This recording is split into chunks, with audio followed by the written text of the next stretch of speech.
चाय के साथ खाए जाने वाले बेकरी के बहुत ज़्यादा नरम मीठे बर्गर बंस बनाएंगे। इन बंस को बनाने के लिए आपको ब्रेड इम्प्रूवर की भी ज़रूरत नहीं है, उसके बगैर ये बहुत ज़्यादा सॉफ्ट तैयार होंगे और इसके अंदर जालीदार टेक्सचर आपको बहुत पसंद आएगा। डो तैयार करने के लिए एक बर्तन में डाल देंगे 110 ग्राम रूम टेम्परेचर मिल्क, 5 ग्राम वनीला फ्लेवर पाउडर, इससे ईस्ट की स्मेल नहीं आएगी, 35 ग्राम तेल, 1 रूम टेम्परेचर अंडा जिसका वज़न 55 ग्राम है, 9 ग्राम ड्राई ईस्ट और मिठास के लिए 50 ग्राम चीनी। मिक्स कर देते हैं। टेबल स्पून में चीज़ें आपको नीचे डिस्क्रिप्शन बॉक्स में लिखी हुई मिल जाएंगी। मैदा इसमें डाल देंगे 260 ग्राम। मिक्स करके दरमियाना सा डो तैयार कर लेते हैं। इस तरह इसको घुमाते हुए तैयार करेंगे जिस तरह आटे वाली मशीन के अंदर घुमा के तैयार करते हैं। थोड़ा सा बाजू का जोर तो लगेगा, फिर आपको इस तरह रिजल्ट नज़र आना शुरू हो जाएगा। इसी तरह मज़ीद 2 मिनट के लिए कर लेंगे। डो अच्छी तरह से तैयार हो चुका है। अब इसको ऊपर से कवर करके गर्म जगह पे छोड़ देंगे प्रूफ करने के लिए। डो सही से प्रूफ हो चुके हैं, अपने साइज़ में डबल से ट्रिपल टाइम सही से फूल चुके हैं। हाथों को मैंने ऑयल के साथ ग्रीस कर लिया। अब थोड़ा सा डो हाथ की हथेली पे रख लेते हैं और छोटे छोटे साइज़ के पेड़े तैयार कर लेंगे। इसी तरह सारे पेड़े तैयार कर लिए।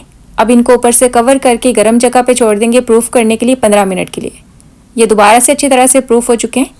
अब बिल्कुल हल्के हाथों से आपने ब्रश के साथ इसके ऊपर दूध को अप्लाई कर देना है।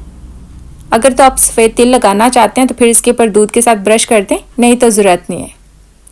सफ़ेद तिल की वजह से ज़रा प्यारी सी लुक आएगी। अब इनको प्रीहीटेड ओवन के अंदर 180 डिग्री पे रख के 15 मिनट के लिए बेक कर लेते हैं। बीच में मैंने इनको रोटेट भी किया ताकि सबके ऊपर एक जैसा कलर आए। अब ये गरम गरम है तो इनके ऊपर ऑयल या फिर मक्खन के साथ ब्रश कर लेंगे। इससे ये बंस शाइनी भी होंगे और बहुत ज़्यादा सॉफ्ट भी तैयार होंगे। इनको रूम टेम्परेचर पे आने देते हैं। ये देखें इस तरह ये बंस बहुत ज़्यादा सॉफ्ट तैयार हुए हैं। अब इनको प्रेस करेंगे तो ये वापस उठ के अपनी शेप में आ जाएंगे। अब इनका बैक साइड से भी कलर दिखा देते हैं। बैक साइड पे भी बहुत ही प्यारा ब्राउन कलर आया है।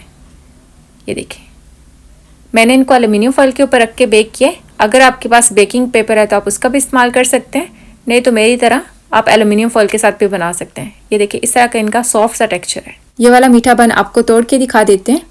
इसके अंदर बहुत ही प्यारा जाल बना हुआ है।